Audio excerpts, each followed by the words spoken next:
잔금해제 시간입니다. 시장은 일단 양지수 비교적 견조한 흐름이 나타나고 있습니다. 그 가운데서 어제부터 조금은 숨죽여 있었던 종목군들에서 강한 시세를 주는 흐름도 많이 포착이 되는데요. 오늘 그에 대한 내용들 함께 전략 세워보도록 하겠습니다. 오늘 김종회 위원과 이야기 나눠봅니다. 어서 오세요. 네, 안녕하십니까? 네, 안녕하십니까?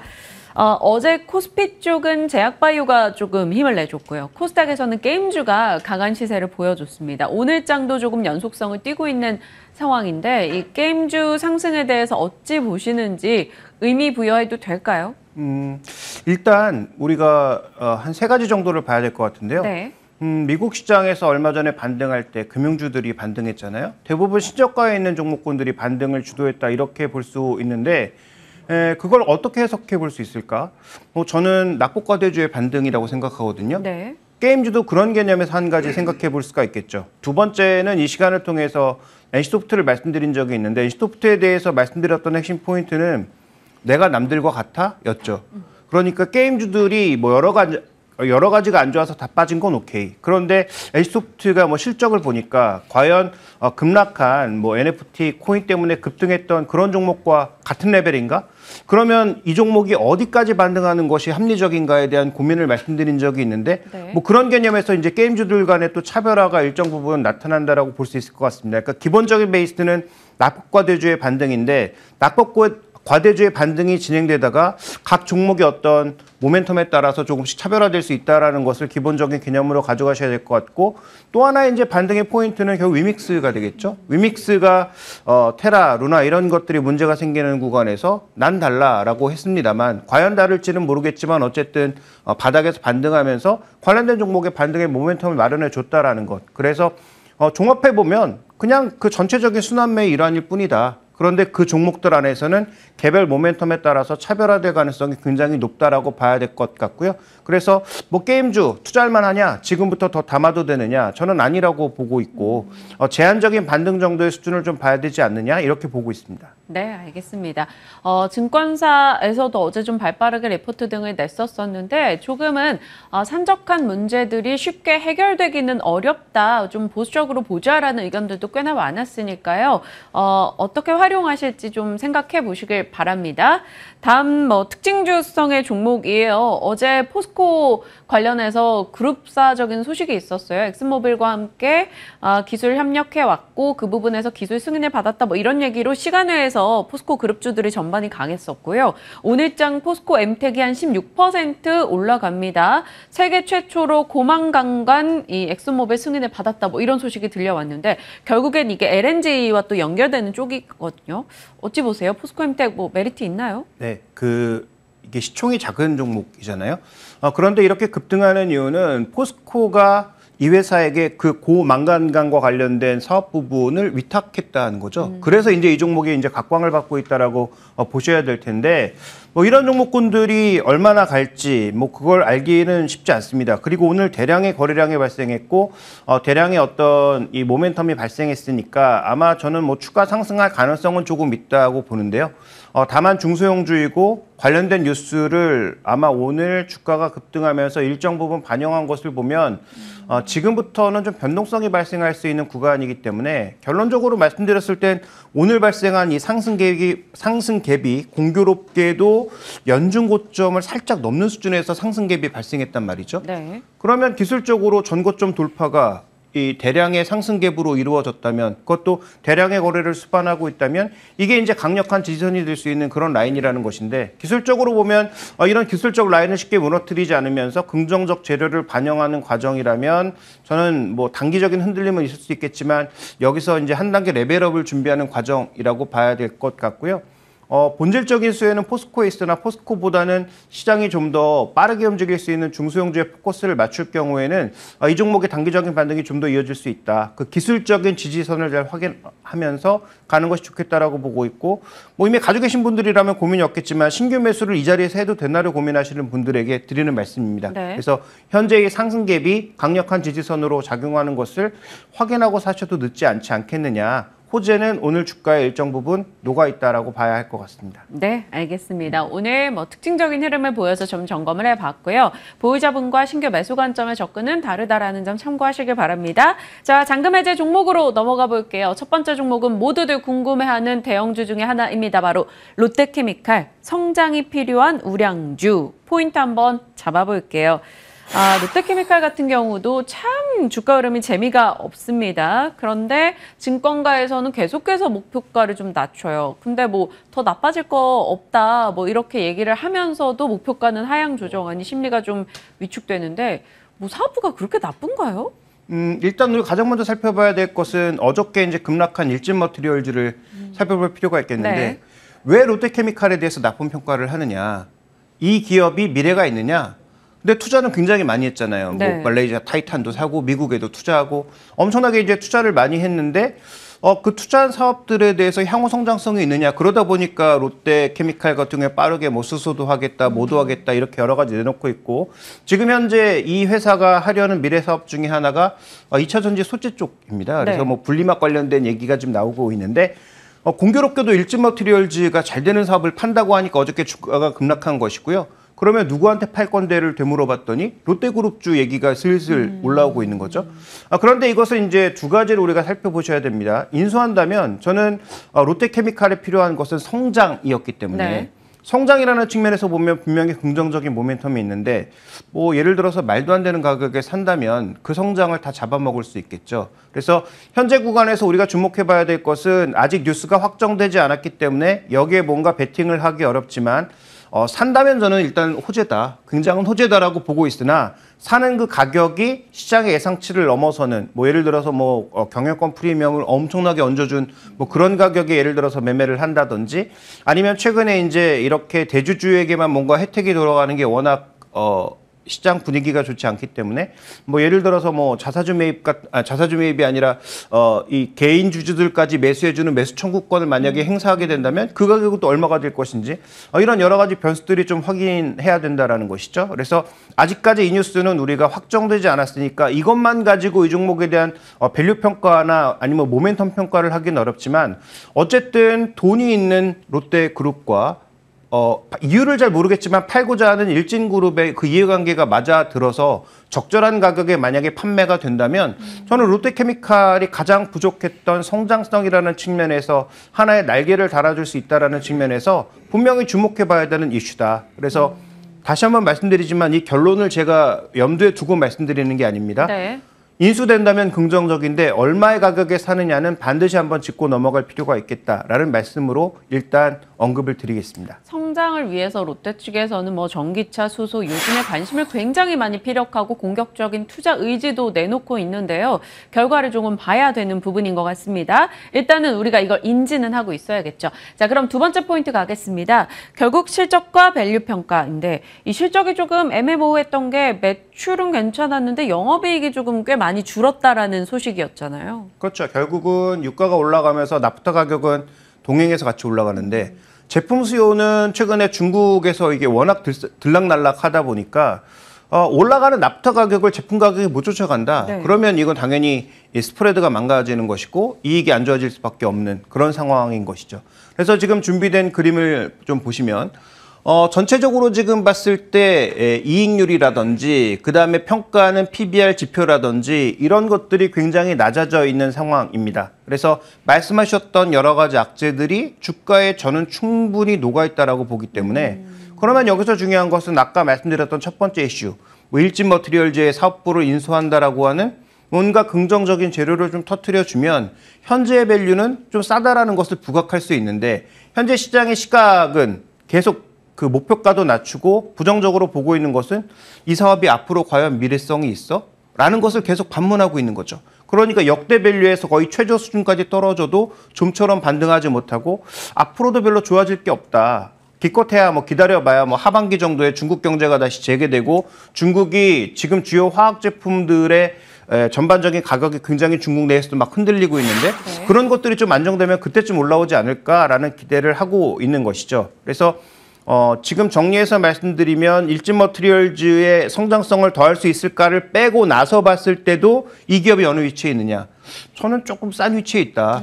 그런데 그 싼 위치를 위로 터치해줄, 그러니까 뭔가 자극제가 있어야 소위 이제 반등이라도 나타날 텐데 그런 게 전혀 없기 때문에 이 낮은 가격에서도 좀처럼 반등을 하지 못하고 있는 것이죠. 그래서 가격은 분명히 매력적이고 공략할 만한 위치에 와 있는 것은 사실이나 과연 자극제가 있을 것인가 없을 것인가에 대한 판단이 중요하다. 그래서 그 뉴스가 확정되는지, 확정된다면 어느 정도 가격에 들어오는지를 우리가 좀 주목해 볼 필요가 있다. 그래서 결론적으로 보면 이 종목 지금 사라라기보다는 네. 뉴스를 계속적으로 확인하면서 살만한 가격이니까 해당 뉴스가 긍정적으로 나타나는지 적절한 가격에 사는지를 우리가 확인하고 매수할 필요가 있다라는 말씀을 드리고 싶은 거죠. 그럼 매수 타이밍은 그 이슈가 나오고 그 가격 어느 정도의 일진 머티리얼즈를 가져오느냐 그런 게 확정이 된 후일까요? 아니면 지금부터 조금씩 모으다가 그 이슈가 나오면 대응을 할까요? 그럼 뭐 이제 성향에 따라서 다를 텐데 저라면 지금부터 조금씩은 담아갈 것 같습니다. 왜냐하면 지금 가격에 사서 지수가 지금 레벨에서 크게 밀리지 않고 반등을 더 시도한다면 저는 이 가격에서 더 무너질 이유는 그렇게 없다라고 보고 있거든요. 그다음 어쨌든 업종 순환이 돌고 있고 우리가 잘 생각해 보면 6월 달부터 중국 봉쇄가 풀린다고 했잖아요. 그러니까 중국 봉쇄가 풀리면 지금 가장 박살난 건 중국의 자동차 생산과 그다음에 주요 석유화학 제품들의 수요입니다. 이 두 가지가 살아났을 때 누가 가장 민감하게 움직일 건가? 롯데케미칼도 움직일 수 있다는 거죠.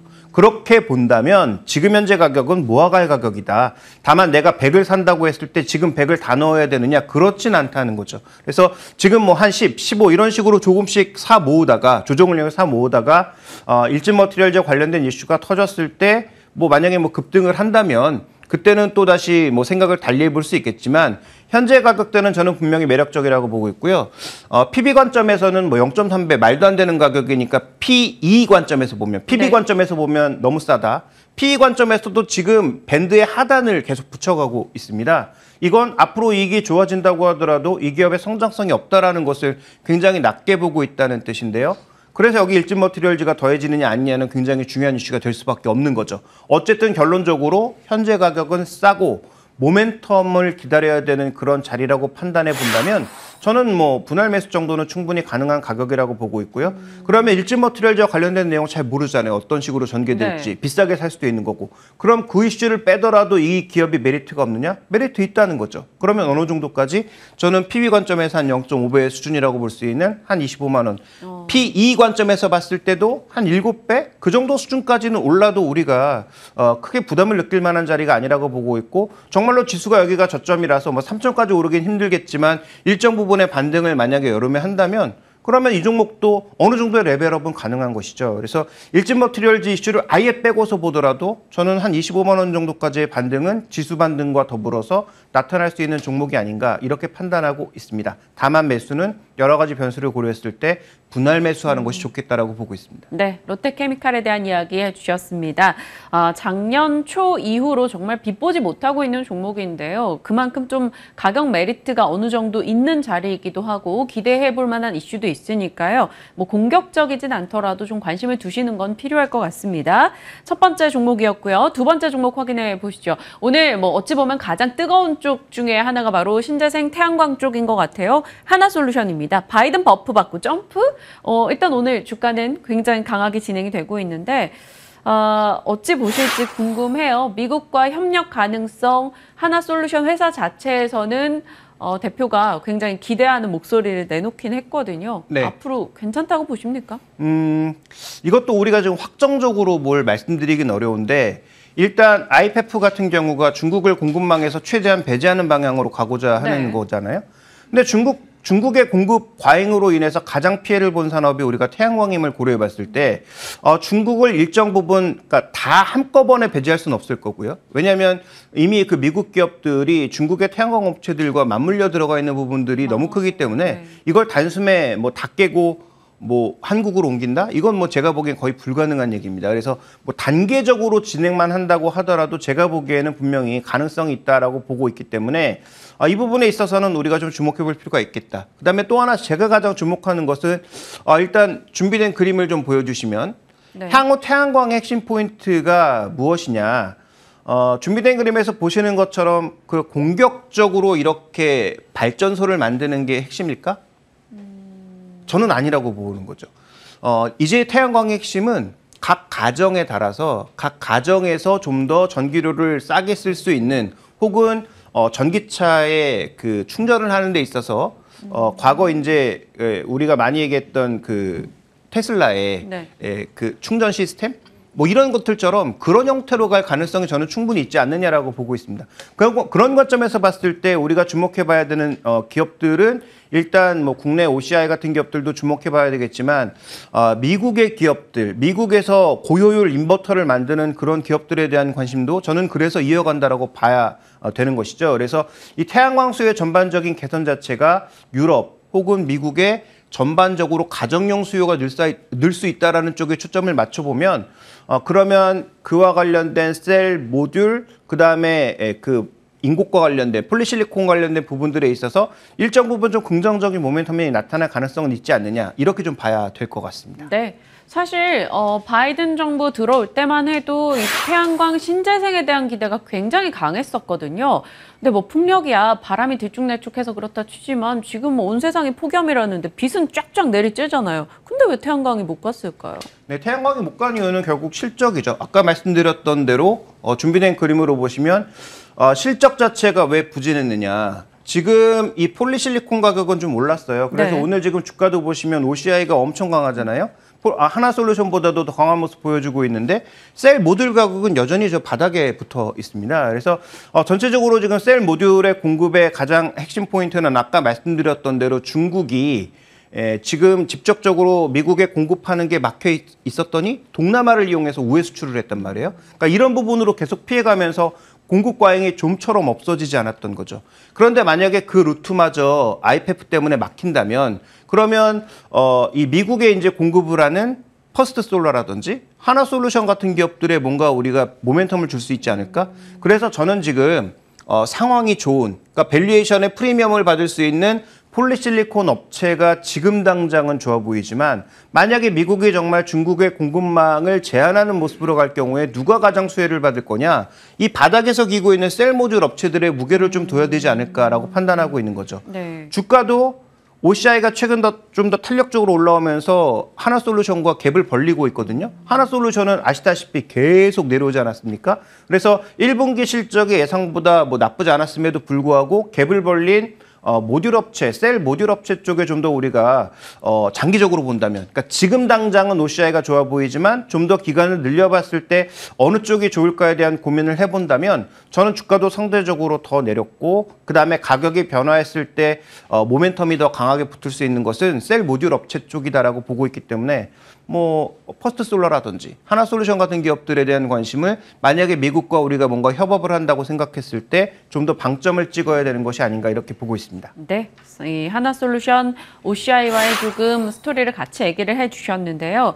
뭐 워낙 이 종목이 부진했었기 때문에 뭐 사람들의 투자 심리 자체가 그렇게 좋지 않아요. 오늘도 올라서 뭐 종목 토론방 이런 데 한번 들어가서 봤거든요. 했더니 오른다, 무슨 꿍꿍이냐, 뭐 이런 식의 반응이 나올 만큼인데 오늘의 상승 뭐 9% 꽤나 적지 않게 올라가고 있습니다. 물론 빠진 거 대비해서는 약소하지만 밸류 평가 어떻게 하세요? 어느 정도 가격까지? 네, 지금 현재 이제 준비된 그림으로 좀 볼까요?